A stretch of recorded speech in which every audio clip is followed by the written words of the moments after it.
35 000 Vénézuéliens ont franchi la frontière quotidiennement vers la Colombie. Des milliers d'autres continuent à se diriger vers d'autres pays. Et donc l'Équateur et le Pérou ont décidé le 18 août dernier d'en restreindre l'accès et commencer à contrôler la frontière. C'est-à-dire que les Vénézuéliens ne peuvent traverser que s'ils sont porteurs d'un passeport. D'ordinaire, ils franchiraient qu'avec une carte d'identité et dont beaucoup de Vénézuéliens cherchent désormais à traverser par le biais de voies de contrebande pour traverser illégalement et quitter le pays.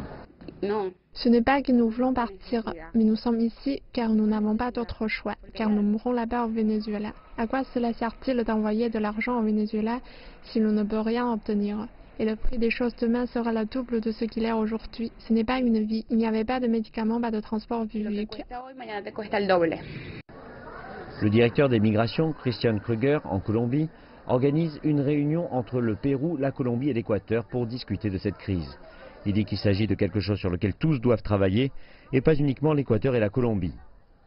Et en particulier en raison des inquiétudes liées à ces franchissements illégaux, avec davantage de Vénézuéliens tentant de se rendre dans des zones frontalières sans contrôle, difficiles d'accès entre pentes et montagnes, et très dangereuses pour des familles qui les franchissent avec leurs enfants.